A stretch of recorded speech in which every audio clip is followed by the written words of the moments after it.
நண்பர்களே, அனைவருக்கும் இனிய தமிழ் புத்தாண்டு நல்வாழ்த்துக்கள். இந்த ஆண்டு பிறக்கக்கூடிய தமிழ் புத்தாண்டினுடைய பெயர் சுபகிருது ஆண்டு. தன்னுடைய பெயரிலேயே ஒரு சுபமான ஒரு நல்ல விஷயத்தை சொல்லக்கூடிய வகையில் இந்த ஆண்டு ஒரு நன்மையான ஒரு நல்ல பலன்களை கொடுக்கக்கூடிய ஆண்டாக இருக்கும் என்று நம்பலாம். ஏனென்றால் ஜோதிடம் என்று சொல்லக்கூடிய சாஸ்திரத்தை உபயோகிக்கும் பொழுது அனைத்து ஜோதிடர்களும் தெரிந்த விஷயமாக இருக்கக்கூடிய ஒன்று, சகுனம் நிமித்தம் என்று ஒரு விஷயத்தை ஜோதிடர்கள் அதிகமாக பயன்படுத்தக்கூடிய வகையில் ஒரு பலன் சொல்லும் பொழுது அவர்களுக்கு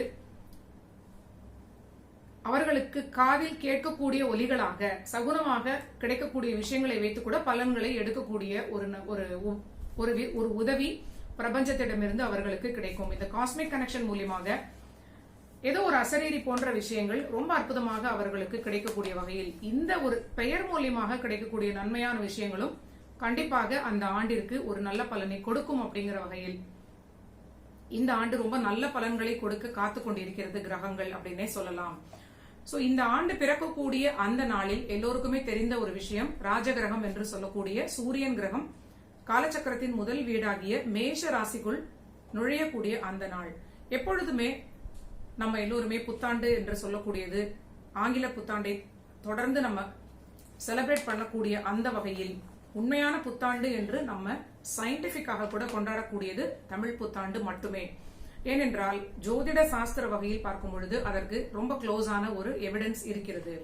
ஒரு ஆண்டும் சூரியன் என்று சொல்லக்கூடிய கிரகம் ஒரு வருடத்தில் 12 வீடுகளை கடந்து கரெக்டாக தமிழ் புத்தாண்டு தொடங்கக்கூடிய அந்த நாளில், ஆங்கிலத்தில் ஏப்ரல் மாதம் 14th அல்லது 15th அந்த நாளில் மேஷ ராசிக்குள் அவர் பிரவேசிக்கக்கூடிய அந்த தினம் மட்டுமே புத்தாண்டாக நாம் கொண்டாட தகுதியுடையது அப்படின்னு சொல்லலாம். ஜோதிட சாஸ்திரப்படி ஒரு கிரகங்களுடைய பெயர்ச்சியை நம்ம பெரிய செலிப்ரேஷனாக கொண்டாடலாம், தமிழ் புத்தாண்டை செலிப்ரேஷனாக கொண்டாடலாம், ஆங்கில புத்தாண்டும் கொண்டாடுவதில் தவறு இல்லை அப்படின்னே சொல்லலாம். ஏனென்றால் முக்கியமாக நம்ம எல்லோருமே அந்த நாளை அந்த ஒரு ஆங்கில புத்தாண்டினுடைய அந்த ஒரு எண்களின் அடிப்படையில் ரெஜிஸ்டர்டாக பயன்படுத்தக்கூடிய வகையில் அந்த எண்களுக்கு அதிக வலிமை கிடைக்கக்கூடிய ஒரு பலனை கொடுத்து கொண்டே வருகிறது. ஆனால் பிரையாரிட்டி என்று சொல்லக்கூடியது தமிழ் புத்தாண்டிற்கு கொடுக்கப்பட வேண்டும் அப்படிங்கிற அடிப்படையில் ஜோதிடம் அதற்கு ரொம்ப சப்போர்ட்டாக இருக்கிறது. உள்ளே நுழையும் பொழுது அவர் அங்கே உச்சமடைகிறார்.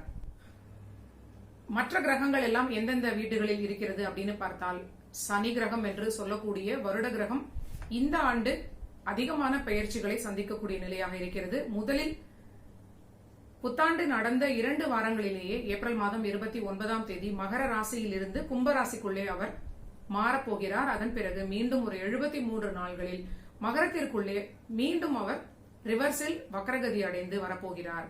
சனி கிரகம் மகரத்திற்கும் கும்பத்திற்கும் இடையே மாறி மாறி இருக்க போகிறார். இந்த வருட 2022 என்று சொல்லக்கூடிய இந்த ஆண்டு முடியக்கூடிய நிலையில் ஜனவரி மாதம் 2023 அந்த நாளில் அடுத்த தமிழ் புத்தாண்டு தொடங்குவதற்கு முன்பாகவே கும்ப ராசிக்குள்ளேயே பெர்மனண்டாக இந்த சனி கிரகம் மாறிவிடக்கூடிய நிலை இருக்கிறது.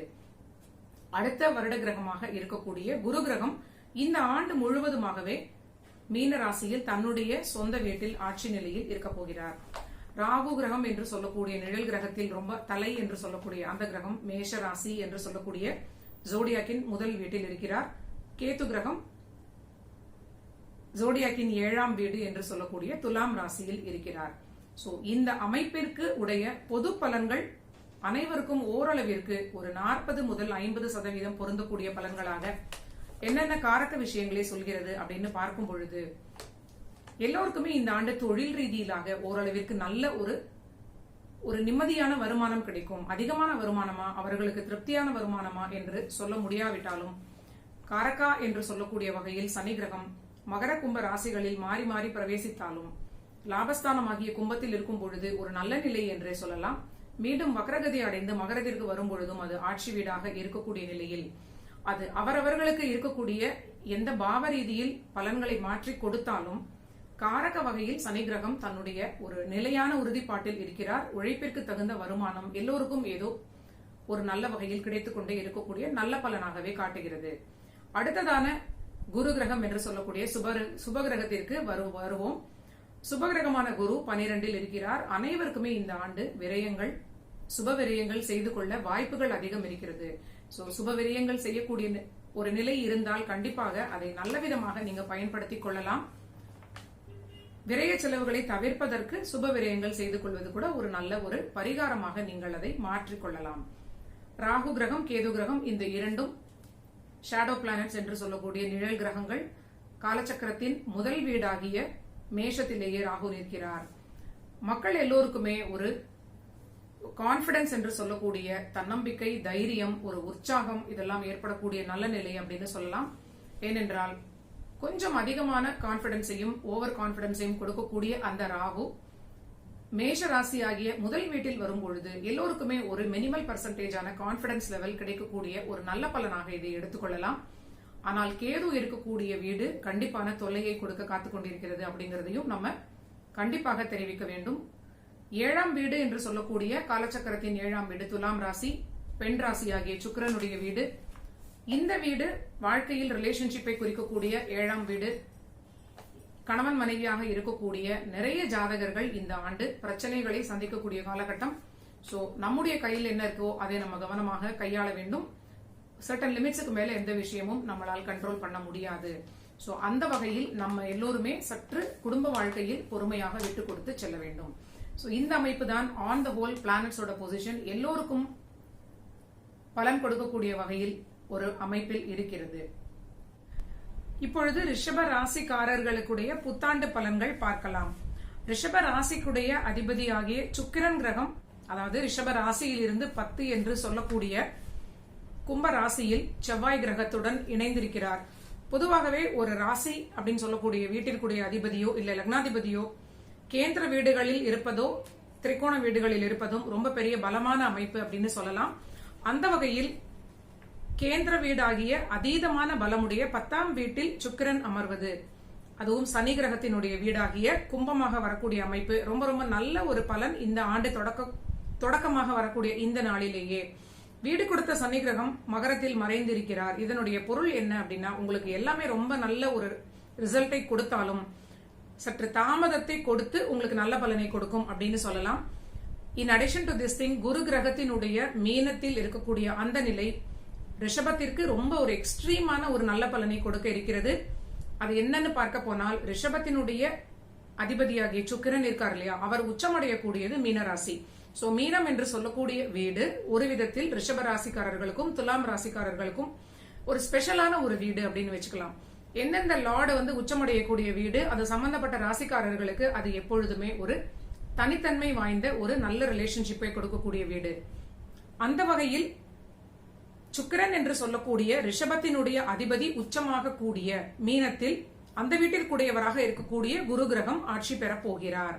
அதாவது குரு கிரகத்தின் வீட்டில் சுக்கிரன் உச்சமாக கொடுக்கப்பட்டிருக்கிறது. சோ இந்த குருவினுடைய ஆட்சி பெற்ற நிலை ரொம்ப ரொம்ப அற்புதமான ஒரு ஸ்பெஷலான ஒரு அமைப்பின்படி அந்த பார்வை பலம் என்று சொல்லக்கூடிய விதத்தில் கடகத்தை பார்க்கக்கூடிய அமைப்பு ரிஷப ராசிக்காரர்களுடைய தைரியஸ்தானம் ரொம்ப ரொம்ப நல்ல நிலையில் இருக்கிறது. ராசிநாதன் என்று சொல்லக்கூடிய சுக்கிரனும் ரொம்ப நல்ல நிலையில் இந்த ஆண்டு தொடங்கக்கூடிய நாளில் இருக்கிறார். சுபகிருது ஆண்டு தொடங்கக்கூடிய இந்த நாளில் சுக்கிரன் செவ்வாய் இரண்டும் இணைந்து கும்பத்தில் இருக்கிறார்கள். இந்த செவ்வாய் ரிஷப ராசிக்காரர்களுக்கு விரையாதிபதி, 7ஆம் அதிபதி. சோ 7 என்று சொல்லக்கூடிய வகையில் 10 இருக்கக்கூடியது இவங்களுக்கு பார்ட்னர்ஸால ரொம்ப நல்ல நிலை. அற்புதமான தொழில் வளர்ச்சி பிசினஸ் பார்ட்னர்ஸ் மூலியமாக கிடைக்கக்கூடிய நிலைன்னு சொல்லலாம். ஆனால் விரையாதிபதியாகவும் அதே செவ்வாய் இருக்கக்கூடிய நிலையில் ராசிநாதன் விரையாதிபதியோடு இணைந்து 10 இருப்பது சுய தொழில் பண்ணக்கூடியவங்களுக்கு எஸ்பெஷலி பிசினஸ்க்காக திடீர் விரயங்கள் ஏற்படுவதற்கு வாய்ப்பு இருக்கிறது.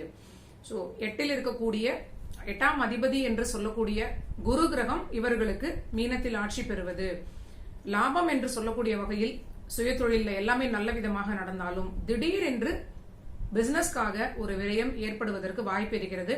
சோ நீங்க சுய தொழில் பண்ணக்கூடியவங்க, ஃபேக்டரிஸ் எல்லாம் வைத்துக் கொண்டிருப்பவர்கள், ஏதாவது ஒரு விஷயம் உங்களுக்கு பண்ணணும்னு தோணிக்கொண்டே இருந்தால் அதை நல்ல விதமாக நீங்க பிளான் பண்ணி முதலிலேயே செய்து கொள்வது திடீரென்று ஏற்படக்கூடிய விரயத்தை தவிர்க்கக்கூடிய விஷயமாக இருக்கும். சோ குரு கிரகம் பார்க்கக்கூடிய அற்புதமான எல்லா வீடுகளுமே இவர்களுக்கு இந்த ஆண்டு முழுவதும் ரொம்ப நல்ல நிலையை கொடுக்க இருக்கிறார். குரு கிரகம் கடகத்தை பார்க்கிறார். அது ரிஷபராசி ஆகிய உங்களுக்கு 3ஆம் வீடு. பொருளாதாரத்தில் எஸ்பெஷலி ரொம்ப ரொம்ப நல்ல ஒரு நிலை, அற்புதமான அபரிமிதமான பொருள் ரிஷபராசிக்காரர்களுக்கும் கிடைப்பதற்குரிய அற்புதமான காலகட்டம். தென் புத்திர காரகனாகிய குரு கிரகமே புத்திரஸ்தானம் என்று சொல்லக்கூடிய கன்னியை பார்க்கிறார். நீண்ட நாள்களாக புத்திர பாகியத்திற்காக காத்து கொண்டிருப்பவர்களுக்கு ரொம்ப ரொம்ப நல்ல ஒரு செய்தியாக, அவங்களுக்கு ரொம்ப நல்ல ஒரு சாதகமான புத்திர பாகியத்திற்குடைய சாதகமான செய்தியாக இருக்கும். அதே குரு கிரகம் விருச்சிகத்தையும் பார்க்கிறார். இந்த விருச்சிக ராசி ரிஷபராசிக்காரர்களுடைய 7ஆம் வீடு. சோ திடீரென்று வாழ்க்கை துணை ரீதியிலாகவோ இல்ல பிசினஸ் பார்ட்னர்ஸ் ரீதியிலாகவோ ஏதானும் தொல்லை ஏற்படுவதற்கு வாய்ப்பிருக்கிறது. கண்டிப்பாக குடும்ப வாழ்க்கையில் விட்டு கொடுத்து செல்ல வேண்டும் அப்படிங்கிற ஒரு நிலையும் இருக்கிறது. உத்தியோகத்திலும் கவனமாக இருக்க வேண்டும் இந்த ரிஷப ராசிக்காரர்கள். சுய தொழிலாக இருந்தாலும் சரி, உத்தியோகமாக இருந்தாலும் சரி, வருமானம் தொடர்ச்சியாக நல்ல விதமாக இவர்களுக்கு அபரிமிதமாகவே வரும். ஆனால் 6 என்று சொல்லக்கூடிய வீட்டில் இப்பொழுதுதான் நுழைந்திருக்கக்கூடிய நிலையில் இந்த கேது சிலருக்கு பழைய ஜாபை கட் பண்ணிட்டு புது ஜாப் மாறக்கூடிய நிலையை கொடுக்கலாம். சோ நீங்க ஜாகிரதையாக புது வேலையை கையில் வாங்காமல் பழைய வேலையை ரிஷபராசிக்காரர்களும் விடக்கூடாது. இது ஒரு அற்புதமான நிலை. புது வேலைக்கு மாறக்கூடிய வாய்ப்பு இருப்பவங்க எல்லாம் இந்த ஆண்டு கண்டிப்பாக மாறிக்கொள்ளலாம். இது ஒரு நல்ல நிலையாக இருக்கிறது. சனி கிரகம் 9ஆம் வீட்டிலிருந்து 10ஆம் வீட்டிற்கு மாறக்கூடிய அந்த அதிசார பயிற்சி இவர்களுக்கு ஒரு 73 நாட்கள் இருக்கிறது. சோ இந்த ஆண்டு பாத்தீங்கன்னா இந்த அதிசார பயிற்சியால் இவர்களுக்கு ரொம்ப நல்ல நிலையினே சொல்லலாம். ஏனென்றால் மகரத்தில் இருக்கக்கூடிய சனியை விட கும்பத்தில் இருக்கக்கூடிய அந்த 73 நாட்கள் ரிஷப ராசியாகிய நம்ம டிஸ்கஸ் பண்ணி கொண்டிருக்கக்கூடிய இவர்களுக்கு ரொம்ப ரொம்ப நல்ல ஒரு நிலை. 9ஆம் வீட்டில் இருந்த சனியை நம்ப முடியாத நிலை. நிறைய ரிஷபராசிக்காரர்களுக்கு கடந்த 1.5 ஆண்டுகளுக்கு மேலாக மகரத்தில் இருந்த சனி பாகியஸ்தான அதிபதி ஆட்சி பெற்றாலும் ஒரு பெரிய நன்மையை கொடுக்கவில்லைன்னே சொல்லலாம். ஏனென்றால் பாதக வீடு என்று சொல்லக்கூடிய வகையில் இந்த 9ஆம் வீடு பாகிய வீடே பாதக வீடாக வரும் பொழுது அங்க இருக்கக்கூடிய சாரமாவது நல்ல நிலையாக இருக்குமா அப்படின்னு பார்த்தால், சனி சந்திரன் என்று சொல்லக்கூடிய திருவோண நட்சத்திரத்தில் செல்லும் பொழுது அந்த சந்திரன் கடகராசிக்குடையவர். அந்த கடகராசி ரிஷபமாகிய இவர்களுக்கு 3ஆம் வீடு. சோ திடீரென்று ஒரு அலட்சியமான ஒரு தைரியத்தினால், அளவுக்கு அதிகமான தைரியத்தினால் பாதகத்தை தொழில் ரீதியிலாக ரிஸ்கான விஷயங்களை எடுத்துவிட்டு இவங்க எடுத்த முடிவினால் சில தொல்லைகளுக்கு உட்பட்டிருக்கக்கூடிய ரிஷபராசிக்காரர்களாக சில பேர் இருந்திருக்கலாம். திடீரென்று தாயாருடைய உடல்நிலையில் சிறிது தொல்லைகள் ஏற்படுவதற்குரிய வாய்ப்பாகவும் இது இருந்திருக்கலாம். ஏனென்றால் சந்திரன் என்று சொல்லக்கூடியவர் மாத்திருக்காரகன் என்று சொல்லக்கூடிய ஒரு வகையில் ரிஷபராசிக்காரர்களுக்கு மாத்திருஸ்தானத்திற்கு பின்னால் இருக்கக்கூடிய 3ஆம் பாவம். சோ தாயார் உடல்நிலையிலும் பிரச்சனை இருந்திருக்கலாம். சில ஜாதகர்களுக்கு உடல்நிலையில் பிரச்சனைகள் இருந்து மனநிலை அதிகமான பாதிப்பு ஏற்பட்டிருக்கக்கூடிய அமைப்பாக கூட இது இருந்திருக்கலாம். இந்த 9ஆம் வீட்டில் இருந்து மேலோட்டமாக நன்மையே செய்யக்கூடிய சனி இவ்வளவு நாட்களாக இந்த தொல்லைகளை கொடுத்து கொண்டிருந்தவர் இந்த புத்தாண்டு தொடங்கக்கூடிய இந்த நாளில், இந்த மாத கடைசியிலேயே ஏப்ரல் மாதம் 29ஆம் தேதி அதிசாரமாக கும்பத்திற்கு வரக்கூடிய நிலை. 10ஆம் வீட்டில் ரொம்ப ரொம்ப அற்புதமான ஒரு அந்த பிளேஸ்மெண்ட் அவர்களுக்கு ரொம்ப நிலை. எந்த விதமான டேஞ்சரஸான ஒரு பாதகஸ்தானமோ இல்ல ஒரு தேவையில்லாத ஒரு அசுபத்தன்மை இல்லாத ஒரு நல்ல ஒரு கேந்திர வீடு அப்படின்னு சொல்லக்கூடிய நிலையில் இவர்களுக்கு ரொம்ப ரொம்ப நல்ல ஒரு தொழில் முன்னேற்றம் ஏற்படுவதற்கு ஒரு நல்ல காலம் இந்த ஆண்டு. சோ நீண்ட நாட்களாக தொழில அவங்களுக்கு செய்திருந்த குழப்பங்களை எல்லாம் சரி செய்து கொள்ளக்கூடிய ஒரு நல்ல காலகட்டம். சோ நிறைய பிரச்சனைகள்ல அவங்க சொல்யூஷன் கண்டுபிடித்து அவர்களே அதை ஓவர் கம் பண்ணி வரக்கூடிய காலகட்டம். பிரச்சனைகளை கொடுத்ததும் அதே சனி கிரகம். அவர் கும்பத்திற்கு மாறும் பொழுது அதே சனி கிரகம் அவர்களுக்கு பிரச்சனைகளுக்கு சொல்யூஷனும் கொடுக்கக்கூடிய ஒரு நிலையாக இங்கே பார்க்க முடிகிறது. ரொம்ப ரொம்ப அற்புதமான இந்த நிலை ரிஷபராசிக்காரர்களுக்கு தொழில் ரீதியிலும் சரி, உத்தியோகம் ரீதியிலுமே ஒரு நல்ல நிலை அப்படின்னு சொல்லலாம். சோ ஆன் த ஹோல் இந்த ஆண்டு முழுவதுமே ரிஷபராசிக்காரர்களுக்கு குருவினால் ஏற்படக்கூடிய நன்மைகள், திடீரென்று ஏற்படக்கூடிய விபரீத ராஜயோகமான பொருளாதாரத்தில் மட்டுமே நன்மைகளை கொடுக்கக்கூடிய ஒரு நிலைன்னு சொல்லலாம். 2ஆம் திருமணத்திற்கு காத்து கொண்டிருப்பவர்களுக்கு அது நடக்கக்கூடிய வாய்ப்பு இருக்கிறது. காதல் மூலியமாக 2ஆம் திருமணம் ஏற்பட வாய்ப்பு இருக்கிறது. ஏனென்றால் 8 இருக்கக்கூடிய குரு 11ஆம் வீட்டில் இருக்கும் பொழுது 11 2ஆம் திருமணத்தை குறிக்கக்கூடிய ஒரு பாவக ரீதியிலான விஷயங்கள். 5ஆம் வீட்டை அந்த குரு பார்க்கக்கூடிய நிலை அப்படிங்கறதுனால திடீரென்று காதல் ஏற்பட்டு 2ஆம் திருமணத்தை முடிவு செய்யக்கூடிய நல்ல ஒரு விஷயமாக ரிஷபராசிக்காரர்களுக்கு இது நடக்கக்கூடிய ஒரு அற்புதமான பலன் என்று சொல்லலாம். ஆன் த ஹோல் குடும்ப வாழ்க்கை என்று சொல்லக்கூடிய வகையில் எப்படிப்பட்டவர்களாக இருந்தாலும் சிறிது விட்டு கொடுத்து செல்ல வேண்டும்.